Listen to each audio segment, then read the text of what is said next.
Joining us now from Washington is Mr. Justin Thomas Russell, the Executive Director of the Global Foreign Policy Center and a specialist in the U.S. political accountability in the Congress. Welcome, sir, and thank you so much for joining me here today at In Focus. Mr. Justin, let me ask you, Republicans launched this probe hoping to claim the transparency high ground. How did it turn into friendly fire targeting Trump? Well, it's always good to be with you. Thanks for having me. It's been a nightmare, actually, for the administration. The reality is it's been poorly handled from a response capability. There's been a lot of concern both inside the party and inside the White House that every time they go reactionary in their responses, it backfires. This is an issue that was a mantra of Donald Trump going as far back as his presidency in 2016. And it was the MAGA base that was saying, look, call out, release the Epstein files. They're the ones who started the Epstein didn't kill himself mantras. And so what's happened is this has been a ticking, for lack of a better word, a ticking time bomb that was going to go off in the hands of the administration, whether they liked it or not. And the fact that they poorly handled it from a public relations and a political standpoint is just hurting them even more. Can you share with us and tell us maybe to what extent does this document release genuinely change the political perceptions of Trump's past relationship with Epstein?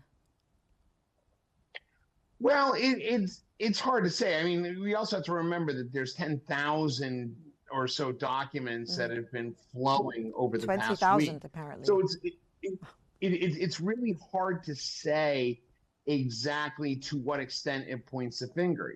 Look, and let me be clear, there is no indication in any of the documents I've seen that President Trump is even accused of any wrongdoing as it relates to the Epstein case. What it does appear, though, is the mantra that the Trump administration and that President Trump itself is saying is like, I don't know the guy. Oh, we kind of lived in Palm Beach together. When I found out he was in the club at Mar-a-Lago, I kicked him out. It just seems that every time he says something, especially when he goes off the cuff in these press cackles, it comes back and it bites him. Catherine Leavitt, the press secretary, the White House press secretary, has really no standing or credibility when it comes to the Epstein files because she's basically been doing this, well, there's nothing there, nothing to see here, go home.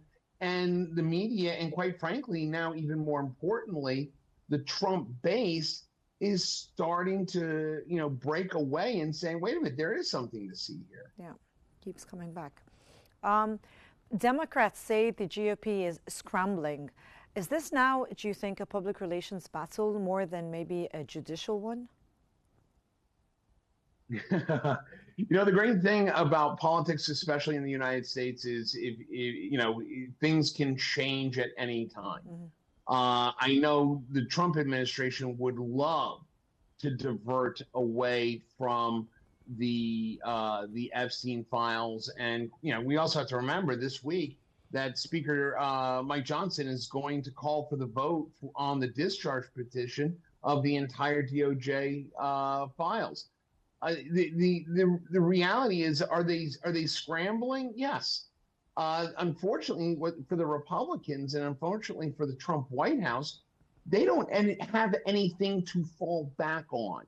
The tariffs have been a disaster. The economy is feeling all kinds of pressure. Prices continue to go up in the grocery stores. The affordability issue has been a nightmare for the Trump administration.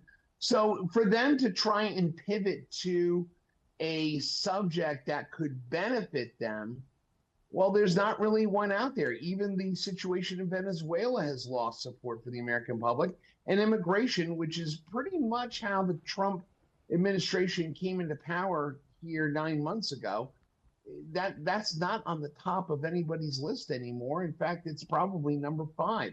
So there's really no fallback for them. Yep. Well, the MAGA base strongly demands full disclosure of the Epstein's files.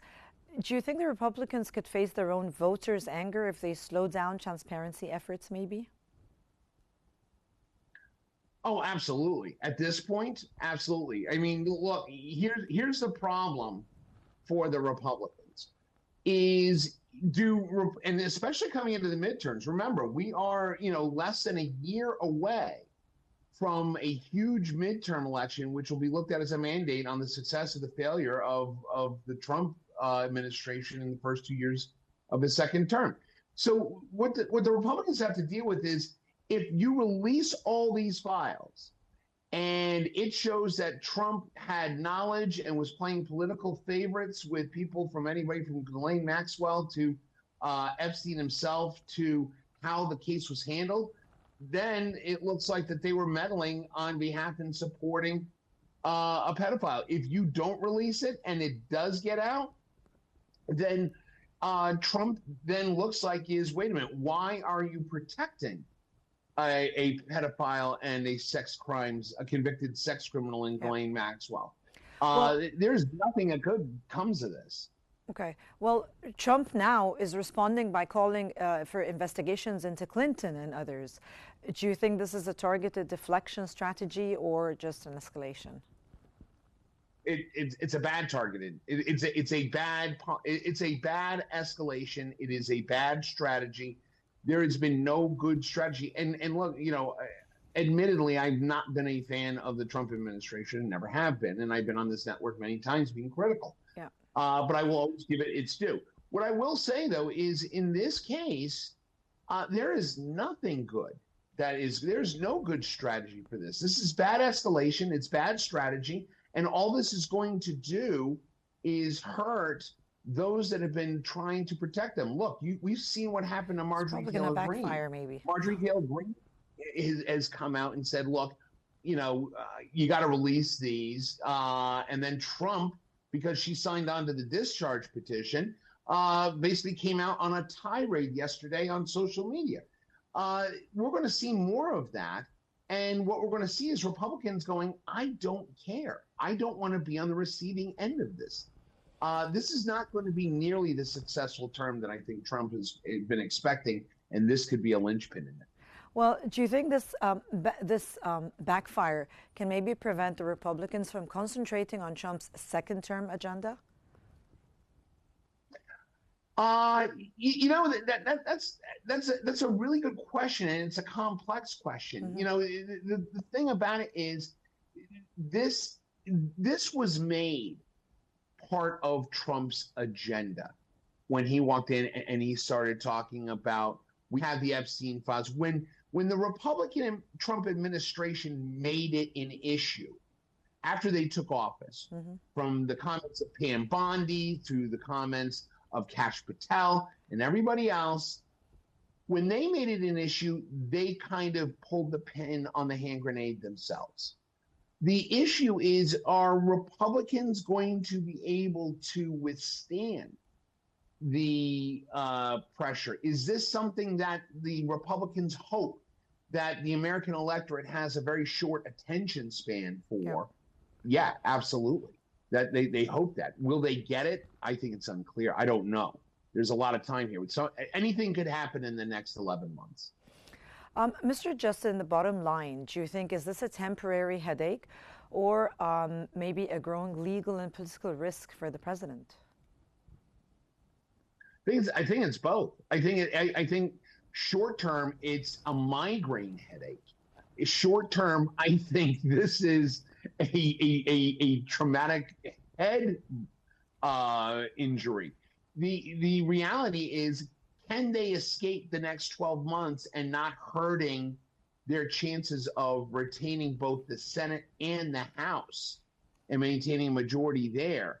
That has yet to be seen. Again, there's 11 months. Anything could happen. But my guess is how they handle this, especially after the discharge vote that moves forward. If Donald Trump continues his rants, if Donald Trump continues to throw out this red meat for his opposition, for his adversaries, then they're going to continue to pounce on it, and it's going to push back on the MAGA base. Look, the bottom line here is, if you're a Republican, you're running for office, do you want to back not transparency and corruption inside the White House, or do you want to back somebody who's protecting a pedophile and a convicted sex criminal? Of course not. Yeah. Yeah, absolutely not. That's a dumb thing moving forward. So yeah, this could be long term, but it's a definite headache now. Well, Mr. Russell, thank you so much for your insights and for joining me here today.